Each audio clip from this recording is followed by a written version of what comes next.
Great. Great. Well, I'm happy to be here, and I'm happy to see so many familiar faces that I've seen across the state and in various meetings and now here. So this is great. So for those of you who've heard me speak before, you already know kind of the gist of what I'm going to say. But for those of you who are newbies, I'm hopefully going to ruin you for life. And when I say that, it means that I hope that you will think completely differently about not just how we communicate, but how we engage people differently about what we're trying to do and how we get people excited. I tend to think about this from the vantage point that we are raising up a movement, and the way you do that is you get people excited and energized about the possibility of what comes next. Unfortunately, most of our communications don't look like that. They don't sort of convey that sense of possibility. They convey doom and gloom. Oh my, the sky is falling in. This is right. And so the challenge, I think, for us is to think differently about how we do that, and to think more about who's on the other side of the table when we're talking about these issues, and to really sort of bring a new kind of energy to it. So first of all, I'm going to tell you what you already know, which is it's never been more important to be talking about housing. I mean, this is the thing. For the first time in a very long time, we have the floor. You know, it's not often where folks who do housing and get public policy attention and get policymakers all excited and interested in this conversation. And I will say that one of the things that has me excited at the moment, and one of the reasons why I have sort of converted to my own consulting practice after many years of working with Enterprise Community Partners, a very large intermediary, is that this is a really big moment for us in the housing sector. We had a big moment in 2008 and we lost it, right? In 2008, the American housing market literally brought the entire world economy to its knees, right? Literally, the entire world economy was in jeopardy because of what was happening in the housing field in the United States. And the narrative that came out of that was all about subprime mortgages and how Lehman Brothers and too big to fail and it was all of that stuff. But it was not a conversation about how fundamental housing is for everybody across the nation and how fundamentally broken our planning process for housing is across the United States.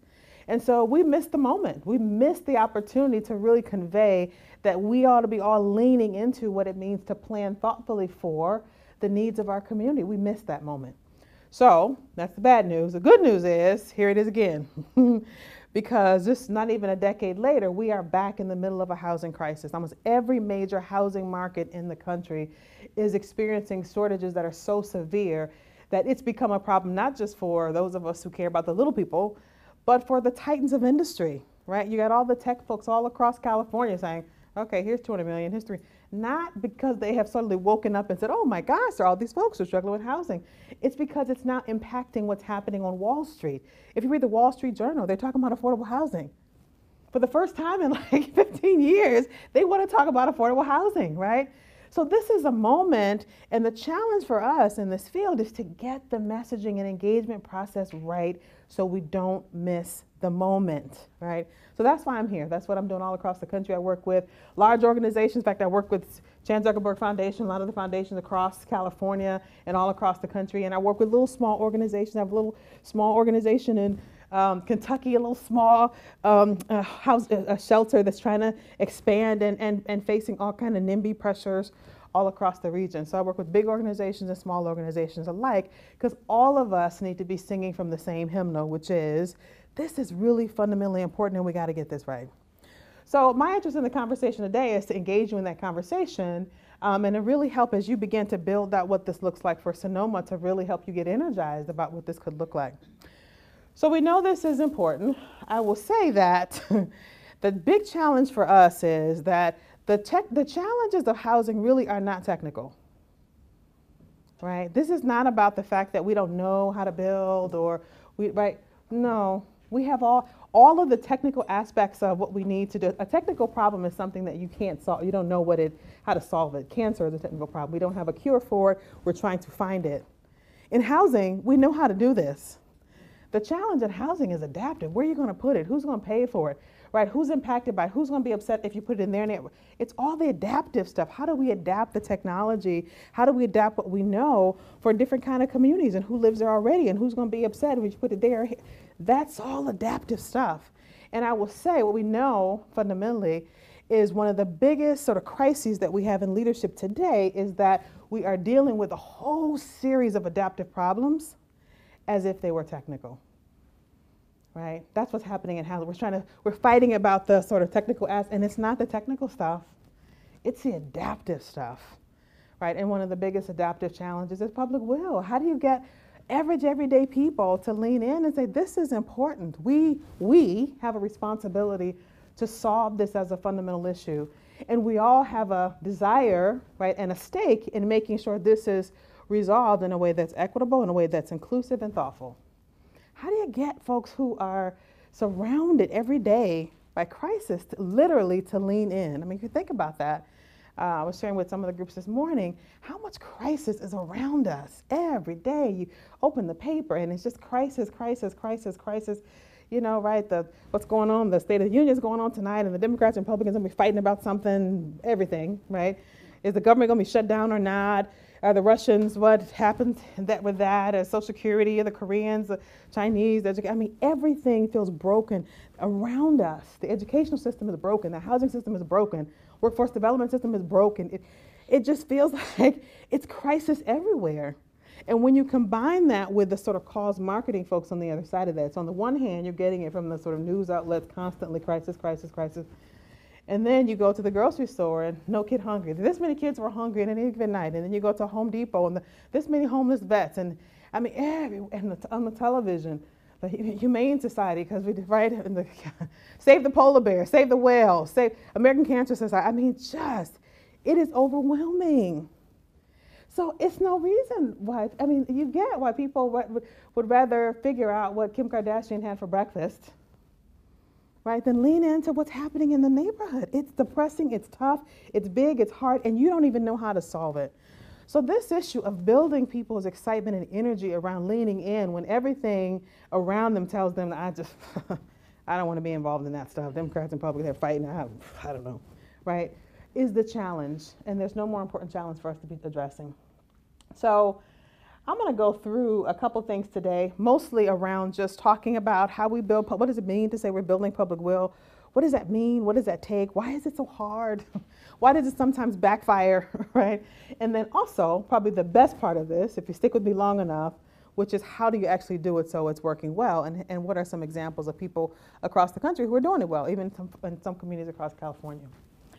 So the first thing is, the first part that makes this challenging is you got sort of multiple levels of things going on here. You got you all in this audience, I'm assuming, are folks who are trying to make the case for change. You're trying to make the case that in Sonoma, we can do a better job of thinking about affordable housing and making the case, not just to yourselves. If it was just to you all, we'd be great, right? We could decide, we could make some decisions and kind of move on. But you got to make that case to policymakers across the area who are the gatekeepers of resources and the authority to move some of these things forward.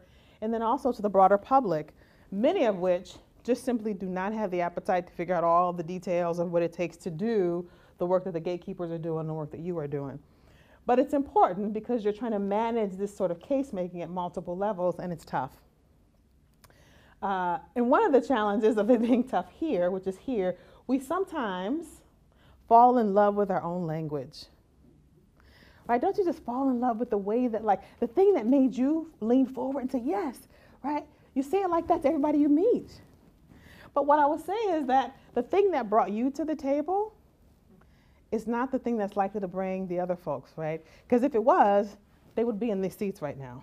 Right? They would be standing room only right now already, right? So you got to fall out of love with the way that you were engaged around these issues. I often tell folks, you know, if the message that that brought you to the table were working completely, then you know, the room would be full. The challenge for us is with the message that we got so far. Look to your left, look to your right. That's who's coming, right? You got them already. So that message, you got them already. So you need a new way to engage folks who are not coming through the door of the way you got here. So let's talk about what makes this tough. Part of what makes this tough, whether you're in California or New York or Chicago or any place else, is you got the blues and you got the Democrats and Republicans and all the partisan and tribalism, and everybody's got their thing. I would say in many parts of the country, you got the environmentalists, and you got all these folks sort of with their own sort of pet projects and the way they see the world, and they're fighting. And in the middle of that, you're supposed to sort of craft solutions. And the public looks at that and goes, I don't want to be involved in that. when you watch CNN or MSNBC at night and they go back and forth and they're fighting and every night and nothing ever gets resolved, nothing ever gets done. It's just fighting every single night. This is what happens. Who's leaning into that? Who looks at that and says, I got to get involved in that. I got to get right in the middle of that, right? Right? Right? Who wants to do that? But I would say in addition to that, there are a whole series of things for the folks we're talking to that make this challenging. A lot of us in this body of work, we lead with data. We lead with these big round numbers. We got 30,000 people in Sonoma who need housing, and we got 20,000 people who are under this, and we got 15,000 people, and we need to, right? And so first of all, just people have trouble with numbers anyway, but when you do that, when you lead with that because you think that is a call to action, what happens is the opposite. It feels so big. Wait a minute, I just came home from work. I'm trying to fix, food for the kids, and you want me to solve for 30,000 people right here, let alone what's happening nationally? Right? So the first problem we got is just this notion of leading with numbers, especially big numbers, is challenging. The second part of this is this issue about public confidence. That if you just look at polling numbers across the nation, what you find is that people have a shrinking or confidence in public leadership and in institutions. Not just public policy makers, but religious leaders, right? Private sector leaders, right? This notion that Americans no longer have the confidence that when you all come out and you say, we're going to solve this for Sonoma, we're going to do this because we have everybody working together, and right, and you come and you sort of engage folks, you think that people sort of, right, and what happens is cynicism, right, because you all can get together and you're going to, and it's going to help me out, right, heard that one before, about 4 years ago, and every 4 years they come back and they say the same thing to me. So that notion that people really don't have a whole lot of confidence in political leadership or social leadership or even clergy and folks like that makes it difficult when we're trying to get people's energy around some of these issues. I will say to you also that most folks really don't understand how development actually happens in their communities. Right? Think about that. If you even wanted to build something or most people don't even know where you would even start. They don't even know like all the layers of bureaucracy and things that have to happen or things that have to be aligned for housing to get built. They don't even understand that. So they think, right, if you want to build some affordable housing, you just, buy a plot of land and you build something on it and then you either rent or you sell it. Right? And what is the big deal? And especially when you think about the tiny house people, you just go and get tiny houses. Me and some buddies, we can get a beer on Sunday and build a house and build a bunch of them. They got a whole big pot of land right there on route, whatever it is, and just build a bunch of them and we're done. What are you people doing? Where it costs you $600,000 to build one unit of affordable housing. What is wrong with you people?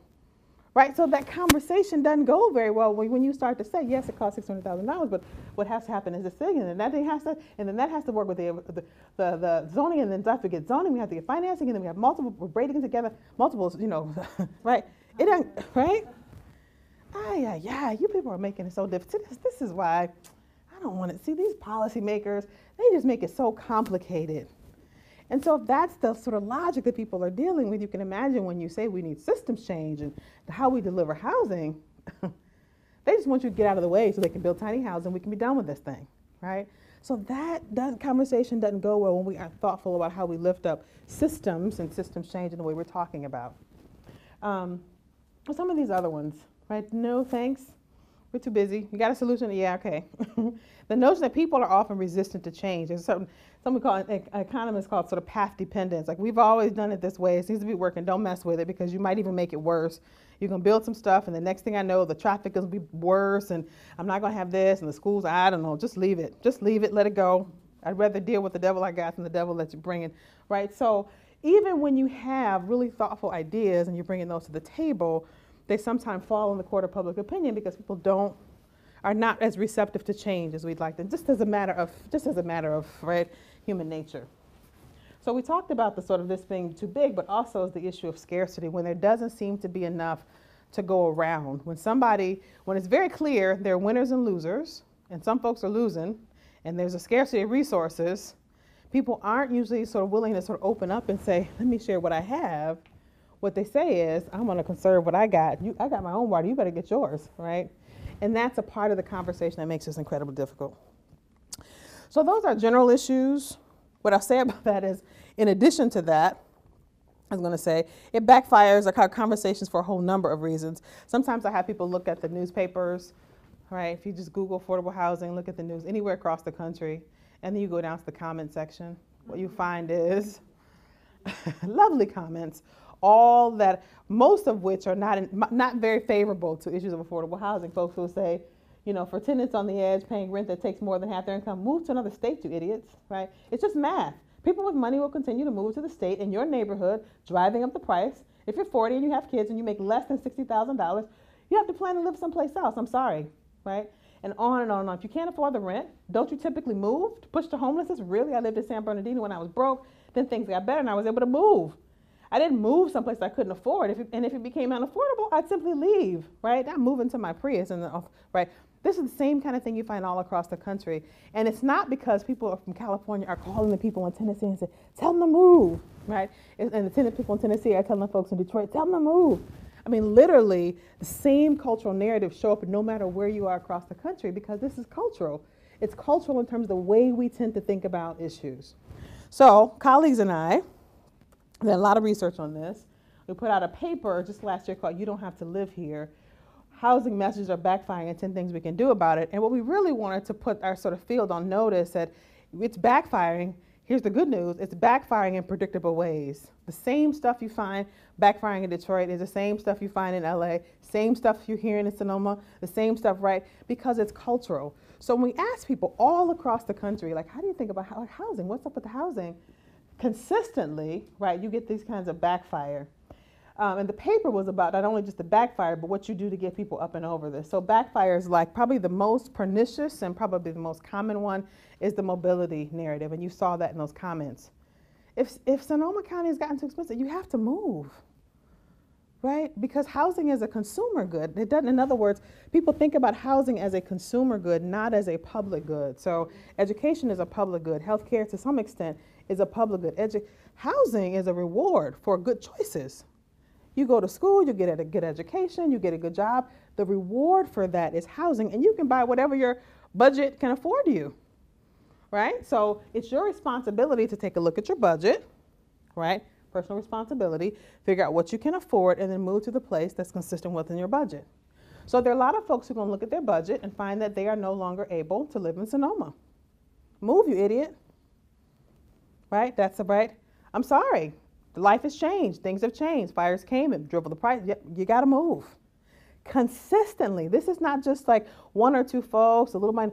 Consistently, because of the way we think about what housing is. So what I will tell you is, as we're talking about and rolling out messages for how we get people to lean in on housing in Sonoma, if you roll out with a message that starts with housing and the cost of housing is going to backfire. Right? Consistently, we know that it backfires. If you roll out in that way, it's going to backfire, right? And so I won't go through all the things in here, but what we were trying to do was say, listen, when you talk like this, here's what comes up. The separate fates backfire. People will say, I get it, but listen, I'm a single family homeowner. I've been living in Sonoma for a long time. Housing is, I have problems, but housing is not one of them. If those people who have problems, they have challenges, then tell them about it. What are you telling me about it for? Help them manage their money. Give them financial literacy. Tell them to manage their money better. Tell them to take personal responsibility and to find another place that they can afford. Tell them South Dakota's got some real good housing and some good jobs. And Alaska, always good jobs, great housing market. Go there, right? Because that's consistent with what's in your budget. And I say, listen, I'm sympathetic. I feel sorry for folks. I know it's hard out here, but I'm struggling too. So you're right. So the disconnect between my fate and those people over there, right, is clear, and it comes up consistently. So if you're not managing the communications, if you start out with a communication that says, we're working to provide affordable housing for renters or for low-income families across the region, you just gave me an excuse to exit this conversation. Because it ain't about me. I'm a single-family homeowner. Go talk to them. I don't belong to this conversation. So a part of this is about the choices that we're making and how we're lifting up these issues and how to do that better so that we don't give people the excuse and the opportunity to exit the conversation, right? before we have a chance to talk about how we all benefit because of it. So I won't go through that. I encourage you to download the paper, which is online. But all of these are sort of consistent backfires that you get when you don't cue up this conversation well. And I will say that if you don't get anything else out of this conversation from me, please get this. Please get this. Get this. Take a moment and get this. You are not going to talk anybody out of that stuff. You're not. Everyone knows. You're not, right? When was the last time when somebody was, you disagreed with somebody on something and then you said, oh, I got data. Look at this chart, this data chart. And see the hockey stick right there. When we do this, it goes up like that and everything. See, this is great. And then they said, oh my God, that data chart, I never thought about it like that. You are so right. I was all like at opposition to this whole thing. And when I saw that data chart, I was like, oh my God, you're right. You're right. Oh my gosh, I'm sorry. I apologize. I have been holding up this development for 2 years, and that chart, whew, it has moved me. I am with you now. No, it doesn't happen that way. Hope you all know that, right? But here's the other part that's really probably more pernicious. Not only does it not happen that people sort of move forward when you say that, but actually the opposite happens. When people hold those kind of beliefs and you think you're going to argue somebody out of it with some data and some facts and some figures, what happens is their prior positions get worse, right? Because now you force them to defend it. Now they got to hunker down in that stuff. They got to figure out ways of trying to best you. And once they hunker down in it, now you're in trouble, right? And we're seeing this play out in politics today. So then they got to, even when they don't have facts, they come up with alternative facts, I think is the word they call it now, right? Sometimes it's true, sometimes it's not. It doesn't matter, right? And so now you force people into that and you've just made it worse, right? So the lesson here is not don't use data and information to talk to folks about what matters. Just know that that is not the thing that helps move people out of that stuff, and you're not going to talk people out of it. So I'm going to come back to this question here. I'm going to ask you in just a little while about sort of what in your work have you seen. We're going to start with this once we break down for the Q&A. The backfires that you're seeing on this in your work, in your community of friends and professional associates, when people sort of come up and they get their backs up against what you're trying to do, what tends to come up for them, right? And then we're going to talk a little bit about how we get people up and over some of that. Make sense? Okay. So just quickly, I want to say,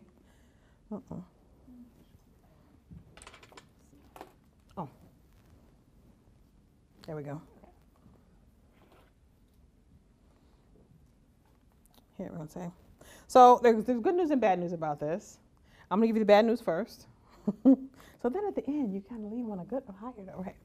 So the bad news is this is not just about communications. It's not just about you saying something different. If it's like, oh, the world is beautiful and beautiful language, right? If it were that easy and you could just say something a little bit different, like, that this is not just about that, because the issues are deeper than that, right? There's a lot we know about the issue of scarcity and how people change, right? And how people, their mindsets, how people act differently when there's scarce resources. Our brains actually change, right? The way that we make decisions change when we think there's scarcity. And so the challenge for us is, and a lot of families are reacting to this, not from the vantage point of we need to solve this for these other families, but hell, it's tough out here. Most Americans, we'd say most low-income families are one paycheck away from disaster. Most middle-class folks are 2 paychecks away at most. And in this environment, the sort of economic anxiety is tough. And people don't, when they feel like there's scarcity, they don't open up and say, how can I share what little bit I have with everybody so that we all can benefit? They start building walls around things. And they start trying to figure out how to hoard what little bit they have. Right, and that's exactly what we have going on right now. And so when you have messaging that starts out with the walls are falling in and people don't have this and oh my gosh, you're leading to a mindset that's going to make people do this, right? And that's not what we want them to do. I'm going to skip some of this, except I'll say David Brooks had a pretty good his finger on some of this when he was talking about racial progress, but I think where he landed was, I think you'll appreciate, was just talking about that. He was talking about racial integration. We've lost all appetite for even trying to figure out racial integration out consistently. But where he landed was talking about that we have gotten so sort of micromanaged in terms of our view of the world. We don't think so much about the community. We think more about our own individual outcomes. Did my kid get into a good college? Do I have a good job? Can I pay the mortgage? Can I pay the rent? Not. Is my community healthy? Not. Do we have a sense of thriving, right? And because of that, we've sort of all settled into this reality that we have separate but equal, and that seems to be okay. And so if you're going to communicate about housing, you're going to have to do more to get folks out of that mindset, because otherwise they're thinking about it only from the vantage point of, really, how does this affect me? You got to open people up to something more than that. Otherwise, it falls at the feet of individualism. Okay, so that's the bad news. You ready for some good news? Yes. Okay. Okay, this is the part where it gets a little lighter.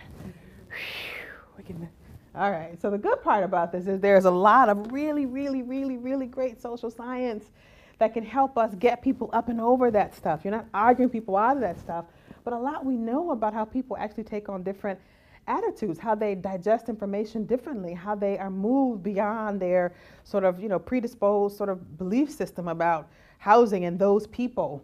Some of that is about cognition and how our brains actually function, right? If you look at sort of Daniel Kahneman's work, which is Great Thinking, Fast and Slow, he talks about how you kick people into level 2 thinking. Most of the time, you and I are operating in level 1 thinking. That's the stuff that you see on the comment boards. These people, blah, blah, blah, right? It's the fast, right? You're not really digesting information. You're not really thinking very deeply, right? That's the fast brain. We want the slow brain. Everybody say that. We want the slow brain. Okay, come on, give us some more enthusiasm. We want the slow brain. Slow brain. Yes. And the reason we want the slow brain is because the slow brain is when your brain has to slow down and actually digest information, where you penetrate that just sort of reactionary stuff, and you get people to stop and actually reconsider, like things in a way that they hadn't thought about, and they have to stop to process it differently. And it's because you're serving it up, the information, differently, right? So Daniel Kahneman, that's a good one. All of these are fantastic. Made to Stick, Chip and Dan Heath. How do you make ideas sticky, where they stick to people, where, information we're all kind of going through, our Facebook, we're going through things. How do you make things sticky where it sticks to somebody and they remember it and they digest it and they think and they process information through it? We know so much about how that happens now, right? A lot of it has to do with the repetition of hearing things, right? I was telling the group earlier, that's one of the reasons why Trump honestly has been so successful. He's a master at that. He understands how to use the media. You say something shocking, every newspaper and every media outlet covers it because they all, right? So you hear it over and over and over and over, and he keeps saying the same stuff over and over and over again. And what happens is, our brains sometimes are not very smart. What happens is that information, right? Your subconscious sort of digests that information, and over time, it disconnects from where you got it from. So you remember the information, but not really the source. And that becomes the way you think about the world. And it's the repetition that you get, right? Over and over, sort of hearing that is how people begin to digest. And it comes at even how we digest things that are not true, which is interesting, right? It doesn't necessarily have to be true or truthful. It just has to be something you've heard over and over again. And all of a sudden it becomes the way you see the world, whether you want it to be or not. It's a funny thing about our brains and cognition. So what I'll say to you is there's lots of good things that can be helping us to manage how we engage folks so that we get our ideas to be sticky, so that we kick them into the slow brain, so that they really digest, so that we kick them into systems thinking, not just thinking about individuals. And so part of that helps us to make a better, to the extent that we digest that information, start to work from that, allows us to do what my personal good friend, Desmond Tutu, not my said many years ago, right, when he was working on apartheid. Stop yelling, stop. Nobody's listening when you're yelling. Nobody's reconsidering when we're yelling at each other. Improve the way that you talk, improve the way that you're engaging, improve the way that you're bringing the argument forward to get people to lean in differently, right? So that's what we're going to talk about. So, I did it again, didn't I? So how do we do that? So this is what I call strategic case making. There are three sort of pieces to this. We're going to talk mostly about the first one, but I want to introduce the second two as well. The first piece is probably what you've heard about, which is the framing and communications. You want to just at the most basic level avoid the backfires. You want to take your communication so that it's not backfiring just based on the words that you use and how you say it. Just think about that. Just the words that you use and how you say it can transform just a conversation. I'll give you an example from my own life. I have a 10-year-old, who's actually 11-year-old now. And so he comes to me and says, Mommy, I cleaned my room, I did my homework, I helped Dad clean up the garage earlier today, and I was really good. I didn't fight with my brother at all today. And I'm like, okay. So I want to go skating with my friends, and I want $10, and I want this. So can you do that? So, like any good mom going, right? Anyway, so as the story goes, here's the thing about that that's really sort of from the mouths of babes, right? He connected powerfully in the opening conversation, the framing of that conversation to me, because I want to be a good mom. And all those things are like, check all the things that I feel like I am being a good mom. He knows he's got to clean his room, his homework is done. So I'm feeling like a good mom. So when the ask of me comes, you got it. What mom says no to that? Like, I'm feeling like a good mom. The way you say it matters. If you come to me and said, Mom, I'm going skating, I need $10, I'm like, what, right? I got a whole different response to that. The same thing happens in our communication. The way that you say it, the way that you connect to who people are, and especially who we want to be, that's really key. The extent to which your ask gets better. So I'll give you another example. This is the beginning of the year when almost every other commercial is about some weight loss supplement or the new treadmill, a new elliptical trainer. They don't start those commercials by saying, hey, you know what, you're fat. You need to get yourself on a treadmill this year. You need to invest in this treadmill. They don't say that. They show you the guy and the girl who's like running down the beach, with the hair flying in the wind. They go, you too can do this. It's really so easy. And it connects to who you want to be. And so whether you like it or not, you find yourself like buying that treadmill you don't need, or the new supplement, or the new Taebo kickboxing, Pilates thing, because it connects to who you want to be. So one of the things that's going to be the challenge for you is to get clear about folks who live in Sonoma. Who do they want to be? Who are, right? And to connect powerfully to that, because when you do that, the ask gets easy. Man, the ask, listen, I'm willing to do a lot of things if you connect to who the person I want to be. And I will say that advertisers already know that about you. They connect to who you want to be, right? And then the ask is easy. So that's the first part. We're going to not let this stuff backfire. And there are a lot of things I'm going to say to you about backfires and housing and specific things you don't say and how you open up a conversation, but that's first. The second thing, and it's probably the power of storytelling, how you tell the story, getting people's voices into it. And I will say that the key to this is storytelling. When people listen to stories, we listen differently. Our hearts are open. It opens our hearts differently than you can get by just introducing kind of general information. When you get people's hearts open, you get a different response. And especially when you begin to tell stories that cue up systems change and stories that also allow you to tell the story of us. So the story of affordable housing in Sonoma is not just about the folks out there. It's the story of you and you and you and you. I tell folks all the time, if I don't see myself in your story, I'm not coming to your party, because I don't know what you want me to do with that. If those folks need housing and they're working hard and some of y'all are working with them, good, well, keep doing it. What do you need me for? I have a nice big house and we're fine. Our house didn't get burned down, we're good. So I don't know what you want me to do. I'm not in the story. So the stories you got to learn to tell are the stories where you're in it, right? Because all of you are implicated in the conversation, right? What happens when there's a snowstorm or fire, right? And the folks that you depend on to be first responders can't get here because they live so far out. Or for those of you who employ people in the region, what happens when they can't afford to live here? That's the story, right? All of those stories, the teachers who are trying to manage the kids in school and trying to teach them, and they have so much other stuff going on because they don't have a place to live, or their parents are concerned about those issues, right? Or like, as I'm going to share in a second, you take your kid to the doctor, and you got the nurse practitioners, and they're so tired from coming into Sonoma because they live so far out, that they're giving at best mediocre care. I want the nurse practitioner who's like bright-eyed and bushy-tailed. When my kids come in there, don't you? right? When your kids show up for school, don't you want the teacher who's ready, right? You don't want the teacher who's tired, who's phoning it in, right? That's the story. That's your story, not their story. And unless you're building a bigger container around that, man, you're missing the opportunity to engage people about why they have a stake in this. Because you need to tell your story about why you have a stake in this. And the final thing is the value proposition. I won't talk much about that, but that's the real nitty-gritty of what are you talking about? What's the return on the investment that we're making in communities? What's the social return? Like, you got to have numbers. You got to be, right? There's a part of this that is not just about the passion of what we're trying to do, but how do we actually make the numbers work out right? How does the deals have to pencil out, right? So that's a part of that. So I'm going to go for a few more minutes. Am I good? Perfect. Okay. So I'm going to just go through a few of these, just really specific examples so that you get, because I don't want you to walk away and say, she said a lot of great stuff. I don't know what to do with it. I want to give you some stuff to do with it.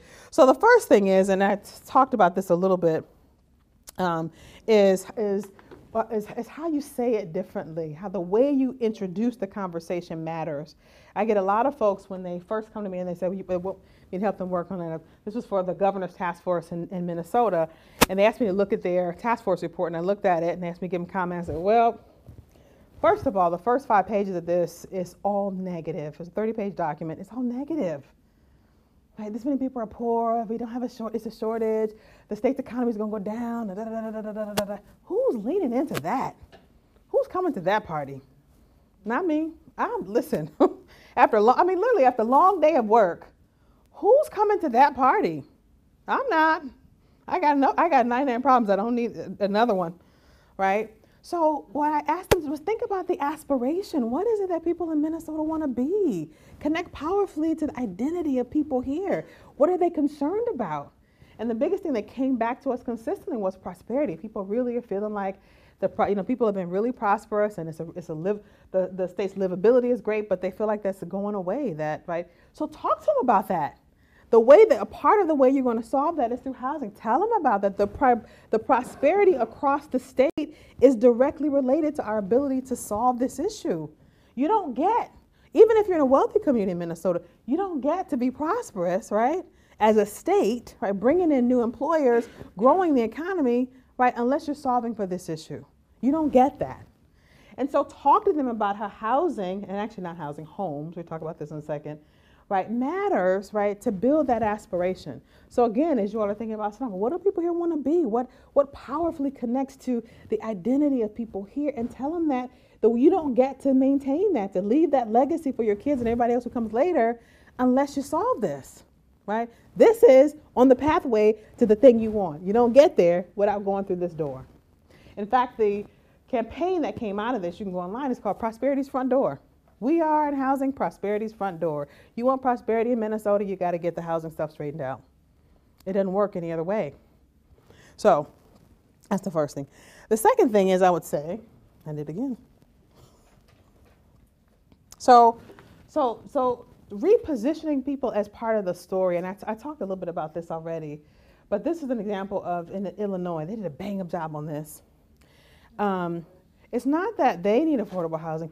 We need the people who need affordable housing. Not they need it, not the folks who lost the fight. We need the people, right, to be in this community. And if you think about it, if you ask people to think about all the ways in which their lifestyle is made possible by people who are precariously housed in this county, right, from the teachers who, the school attendants who make their kids lunch at school, the janitors, from the teachers, the school monitors, all of that stuff are people who are precariously housed. The nurses, think how little nurses make.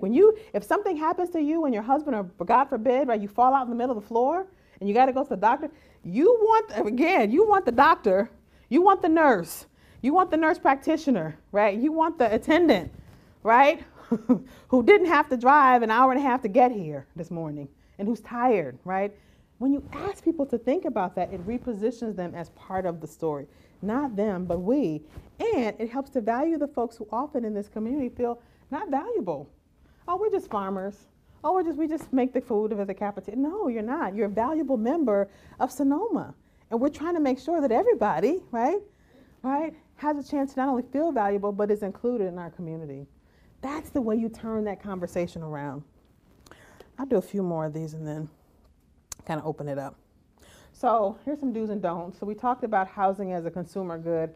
You don't start with housing affordability or housing or even affordable housing, right? So talk about the way you engage folks. People have very negative associations with affordable housing. So when you say to the general public affordable housing, they think of it very negatively, right? So if you start a conversation talking about affordable housing, you're already, right, trying to recover and trying to figure out, you're already on your heels, trying to figure out how to work them out of the negative associations they have, just so you can then begin a message.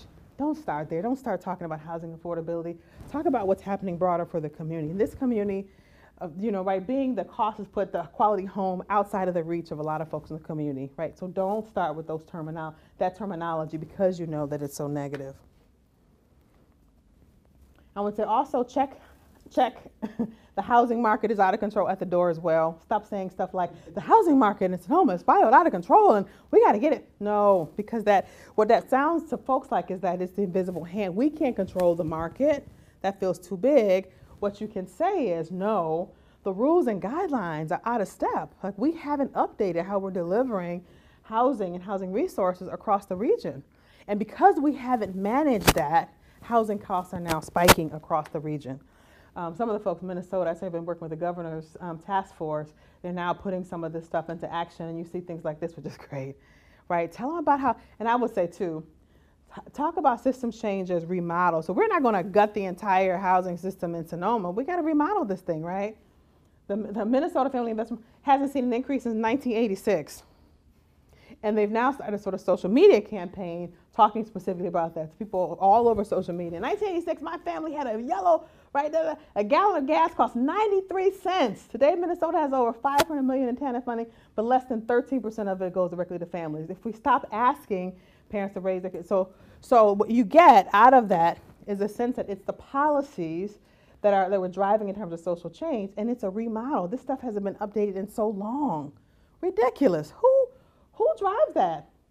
Anybody have? Maybe one of you do, but very few people can say that we should be living on that doesn't make any kind of sense. So when you start to sort of cue that kind of stuff up, it becomes viral, and it's a way that you can connect to folks to say, listen, we need to update. Do you realize we haven't updated that since like 1970, 1983? That doesn't make any sense. Who can live, right, on what they had and right, so you get the conversation that way. So I think I'm going to go through just maybe two more. One is, and this is a big one, the sort of really positioning, a big terminology, but really simple to get. Collective, when you talk about this is a collective responsibility, you get public policy response. If this is your fault, then you solve it. So a lot of our messaging, unfortunately, is framing things as at the level of individual attribution. So 15,000 people across Sonoma are paying too much for housing right now because the prices have gone up, and some of these folks have figured out that they can charge a lot to the insurance companies because of the fires, and these people are paying too much for housing. That may sound good to you, but the response on the other side is that, yeah, these people don't know how to manage their money. They're not taking personal responsibility for what's happened. If they were, they would move. There are plenty of places outside of Sonoma where you can move, right? This may not just be the place for you, that's all. So you just you've just kind of like set yourself up for that backfire. You don't want to do that. You want to set it up by saying the area itself, we're not providing, we have a shortage of what people who earn a certain kind of living can live on in this community. That's not something you can solve by yourself or you can solve. That's something that we have to solve. That's a public policy response. So you got to set that up, right? The way you frame that so that it's not about anything. In other words, think about, here's the rule. If I'm looking at a sentence and you tell me what the problem is and I can say to you back that family or those families should figure it out for themselves, then you framed it wrong. You framed it in a way that now I'm judging why those families don't take personal responsibility for themselves. If you frame it in a different way, that makes it hard for me to imagine how any one or two or even those families can do it on their own. Now you've got a public policy response for which we all, collective, are responsible for solving. Now we got something that we need to be working on together. So the last one I'll do, and this one is easy, is really about, we did a whole lot of research just to figure out if it works better to frame this in the negative or the positive. So should you frame it as, right, this is the negative cost, or positive and what, surprise, surprise, right? Surprise, surprise.